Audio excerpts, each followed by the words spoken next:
Two people who were being sought by local police have now been cleared in a fraud case. We've got high chances for wet weather and extremely cold weather. Will they happen at the same time across East Alabama? That's the question. We'll answer it coming up. Coming up in sports, new classifications have been announced and a new structure is being implemented for the postseason. EAN Local News starts right now.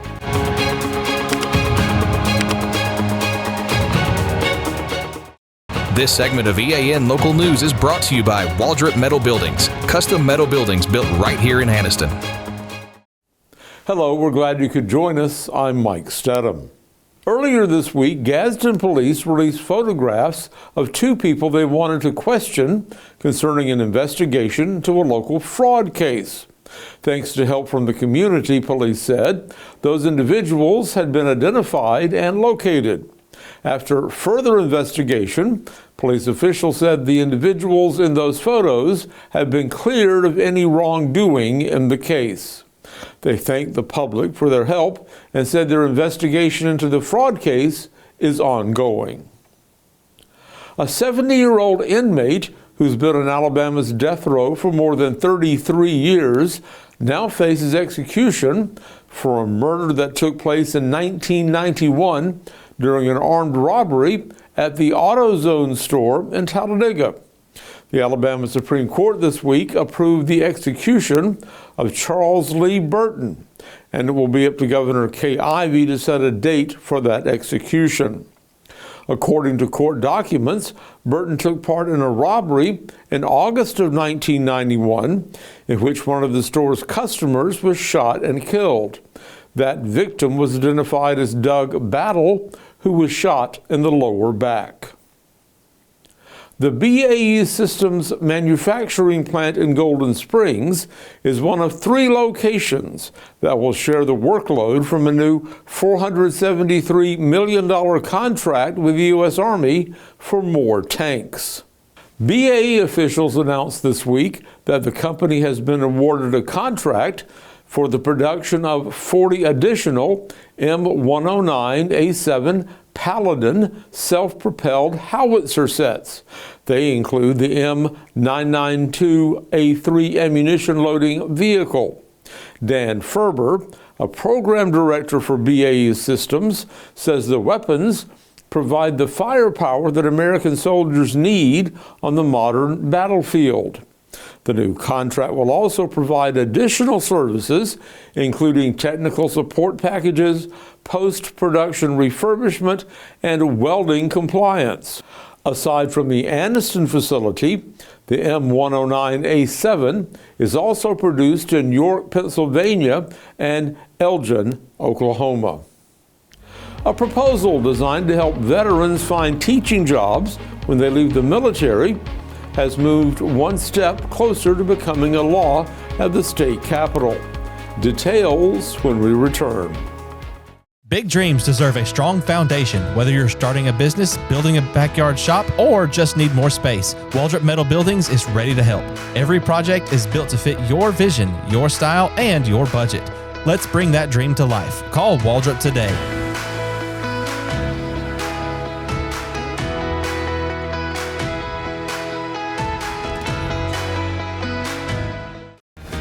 Life doesn't stop for car service, and now it doesn't have to. With the Ford Mobile Service Van from Buster Miles Ford, our certified technicians come to you for oil changes, brake service, tire rotations, battery tests, and more.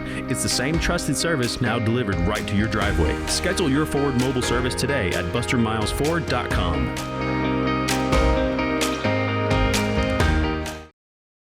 This segment of EAN Local News is brought to you by Oxford Lumber. Come visit us at any one of our 5 locations in Oxford, Roanoke, Talladega, Jacksonville, and Lincoln.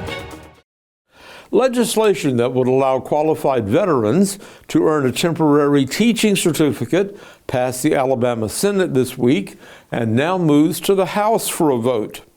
Governor Kay Ivey is encouraging lawmakers to pass the proposal, known as Senate Bill 149, which will allow the Alabama State Department of Education to issue 5-year teaching certificates to eligible veterans who would otherwise need at least a bachelor's degree. Ivy says the proposed law creates a pathway for more veterans to provide a quality education for children across the state, and it will also mean more jobs for veterans when they retire from their military service. If the bill passes the House and is signed into law by the governor, it would authorize teaching certificates to veterans who meet several criteria. They must have completed 48 months of active duty military service with an honorable discharge or medical separation and pass a background check. They must also be recommended by a local school superintendent or a private school administrator. Applicants must have completed at least 60 college credits with a minimum GPA of 2.5, and they must pass the praxis test of the Alabama Educator Certification Assessment Program. That certificate would be valid for 5 years, and it would be non-renewable. 2025 was a busy and productive year for historic Main Street, Oxford, according to a report from Main Street Director Hunter Gentry. The group advanced revitalization efforts that supported local businesses and preserved historic character in the city's downtown district. Gentry says 6 new businesses opened in the commercial district during 2025, expanding dining, retail, professional services, and lodging options. Among the new businesses are Renew Med, Below Zero Creamery, Longleaf Books and Bindery, Above and Beyond Interiors, Raymond James Financial, and Hale Street Airbnb. House Counseling also expanded its footprint to a second location. These developments represent an investment of more than $715,000 in private improvements and $342,000 in public improvements. Since the launch of Oxford's Facade Improvement Grant Program back in 2019, private investment has exceeded $2.5 million, with a public investment of over $114,000. Gentry says that historic Main Street, Oxford, coordinated a full calendar of annual events in 2025 and coordinated historic walking tours in partnership with the Alabama Department of Tourism. It sponsored 10 bronze plaques recognizing significant historic buildings and advanced downtown beautification projects through grant funding and city partnerships. A new promotional video highlighting downtown Oxford was also produced to support tourism and marketing efforts. Their efforts received statewide recognition this year, including the Main Street Hero Award for Oxford's Maintenance Department and Excellence in Historic Preservation for the Spring Street Station. When we come back, East Alabama is getting ready to deal with possible bad weather this weekend. For over 60 years, Oxford Lumber has been servicing our area, and our customer service has always been our main focus. Our customer service is what sets us apart from anyone else. From the moment you enter, our highly trained staff will treat you like family. To enthusiastically provide total customer satisfaction within a positive and self-fulfilling employee relations environment. Visit us at any of our 4 locations or at oxfordlumber.com. Hi, my name is Edith Couch, and I'm a patient at Good Hydrations. Well, I've known Dr. Sneed, and I've known the people at CARES ever since I moved here from Atlanta. And so I had told him about my infusions that I got because I went all the way to Birmingham. These are friends, and they're also very caring people. They asked me questions, asked me what I wanted, told me what they had to offer, what they thought would be best for me given my health situation. And so I've been coming here ever since the first trial one that I did with them.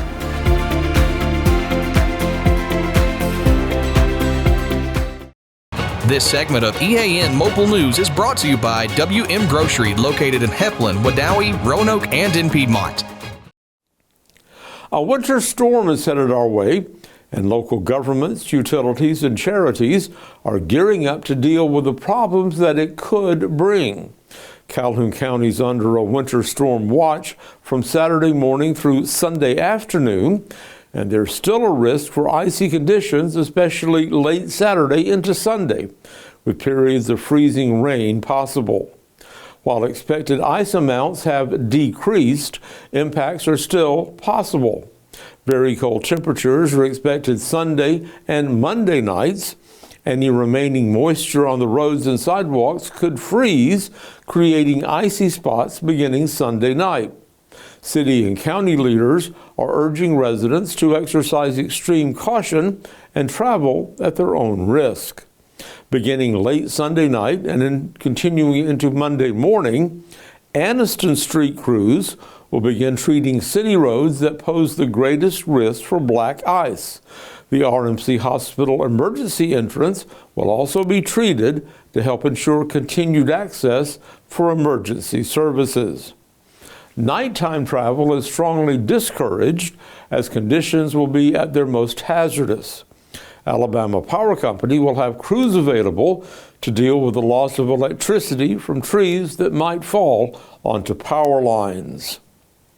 Due to the potential winter weather and extremely low temperatures, United Way of East Central Alabama's Martha's Hope will remain open 24 hours a day from Friday through Monday as a community warming station. The center is located at 1431 Gurney Avenue behind the First Methodist Church of Anniston. Even in the event of a power outage, Martha's Hope will remain open as a safe, dry place of refuge. Staff will be on site and will use alternative minimal heating sources in designated areas. So how bad will the weather be? John Holders in the EAN Weather Center with the latest look at your weekend forecast. Mike, we have some interesting weather in store for the weekend across East Alabama. We've got wet weather, we've got cold weather, and we even have a winter storm watch. We'll have the complete forecast for all of East Alabama next. Since 1993, WM Grocery has been a major part of our local community. WM offers the very best in fresh produce and an outstanding meat department. WM also has many local products not found anywhere else and fresh sushi every day. If you need an event catered, come see Mrs. K at any WM store. Curbside pickup is also available for your online grocery orders. Be sure to download the WM app for all the deals of the week and shopper rewards. Go check them out today at any of their locations. We take pride in our community and appreciate your business. EAN News would like to thank all our commercial sponsors. Go check out our sponsors' links in the description below. In the last month or so, we have had a lot of cloudy days across East Alabama, and today was another one of those, as reflected here on our EAN weather cam on Quintard Avenue in Anniston. No sunshine today. With no sunshine, that means not very warm temperatures. And here in the EAN Weather Center today, 49, the best that we could do today. 55 is our normal high, our normal low 34. Way above that, we were sitting at 44 early this morning across East Alabama. Temperatures for the most part, especially daytime highs, have been way below normal, and we are going to stay there, folks, it looks like, for the rest of the month of January. Coming up tonight, we're going to keep those cloudy skies in place. No chance of rain tonight. The temperature going to drop off to 32 degrees overnight tonight, so a cold, cloudy night across the region. Coming up during the day tomorrow, 9 a.m., we're cloudy skies and 37. More clouds by lunchtime, only sitting at 45. And by tomorrow afternoon, we're going to be looking at some rainfall back into the area. It will be a cold rain as well. Rainfall at 3 o'clock tomorrow, the temperature at 49 degrees. Now, let's take a look at these 7-day forecasts. We're going to hone in on the weekend. We do have a winter storm watch, technically, that is in effect for Calhoun and Cleburne counties, beginning bright and early tomorrow morning, lasting into Sunday evening. Now, We don't have any official wintry precipitation in the forecast across East Alabama because this winter storm, that's what it is. It's a watch. It is not a warning. Doesn't mean it's imminent. So what we're looking at is a possibility in case we have a wedge of cooler air coming in from metro Atlanta, coming in from North Georgia. If that makes its way to East Alabama, we could have some problems, but we don't expect that at this point in time. 60% chance of rain mainly after lunchtime tomorrow. We will have a rainy night tomorrow night and on Sunday. But look at the temperatures dropping down only to 39 on Sunday morning. We're going to be at 58 on Sunday, maybe touching 60 on some backyard thermometers. Here's what's interesting. This is going to be early in the morning, maybe 6 or 7 a.m. Sunday morning as you're getting ready to head out to church and Sunday school. It's going to be warm, and then the temperature drops throughout the day. How far is it going to drop? By Monday morning, we're at 19 degrees.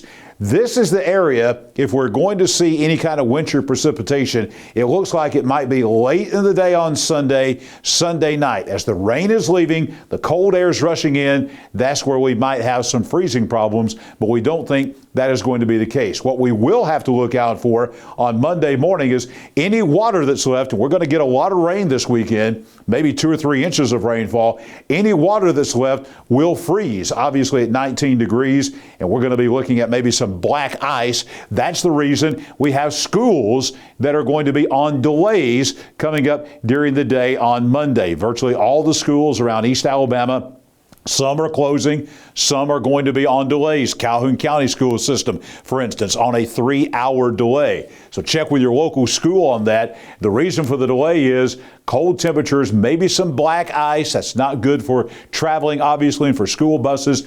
We rise to 33 with plenty of sunshine on Monday. With the sunshine, that will melt anything that is out there on Monday morning, possibly. Our coldest night of the year so far, not only the year, but of the winter season, is going to be Tuesday morning, dropping down to 12 degrees. We're at 39 for the high on Tuesday.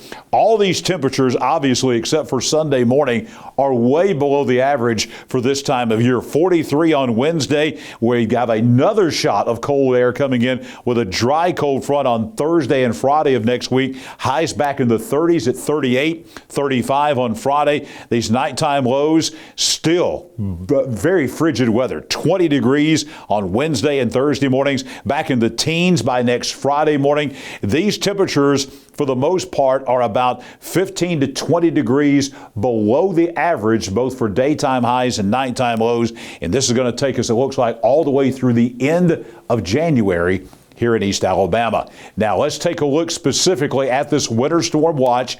This is just for 2 counties in Alabama. Got a winter storm watch over here in Mississippi. Got a big winter storm watch in North Georgia. Now we do have some winter weather advisories up here in Etowah and Cherokee counties and places like that. As far as a winter storm watch, though, only 2 counties in Alabama, and that is Calhoun and Cleburne. Got some rain, maybe some freezing rain, maybe some ice amounts up to 1/4 of an inch, and that's significant. But here's the thing we want to draw to: high uncertainty. Again, the temperatures and the precipitation going to have to really match up. Best chance of that happening is probably going to be late in the day on Sunday and Sunday night. But technically, we still have a winter storm watch in effect for about 36 hours all across East Alabama. I will be back here tomorrow morning with your Saturday day at a glance, and we've got breakfast forecast coming your way on both Sunday and Monday mornings here on EAN, so tune in for that. We've got sports coming up on this Friday night, a big day in sports. Colby Amos has it covered for you next. Discover the elegance of fine jewelry at Couch's Jewelers. From timeless diamonds to stunning gemstones, every piece is crafted to perfection. Experience the quality in person. Your next treasure awaits. Visit us today in Anniston. Big news for high school sports in Alabama. The Alabama High School Athletic Association has approved changes to how the postseason championships will work. The AHSAA Central Board voted to restructure postseason competition so that public and private schools will be split into separate classifications for state championships beginning with the 2026 to 2027 school year. This marks a major shift in state high school athletics. Under the new system, public schools will compete in classifications 1A through 6A, while private schools will compete in two separate classifications, Single A and Double A for postseason play. Schools will still be able to play each other during the regular season, but when it comes to playoff and state championships, the brackets will now be separate for public schools and private schools. The new structure is designed to create more playoff opportunities and adjust how schools are classified for postseason competition. Further details and specific playoff formats are scheduled to be expected in the release in the upcoming months. Along with changes to postseason play, the AHSAA also released new reclassifications that affect several East Alabama teams. Anniston, Alexander, and Jacksonville were all placed in Class 4A Region 6, along with Moody and Lincoln. Cleburne County, which has had a strong season in basketball and football and a key 4A program, has now been moved to Class 3A Region 6. Piedmont and Ohatchee are listed as Class 2A Region 6, with Sacs also in that region group. With private schools now being in a different classification postseason play, Westbrook Christian and Coosa Christian are now in Class 1A Region 4. These new classification assignments will shape regular season and scheduling and postseason paths as teams prepare for the upcoming year. That's all that we have for sports today. Back to you, Mike. Thanks for watching East Alabama Now Local News. We appreciate all your support. Please like and subscribe to see more local news for your area. Stay safe this weekend. We'll see you back here Monday for your news on your schedule.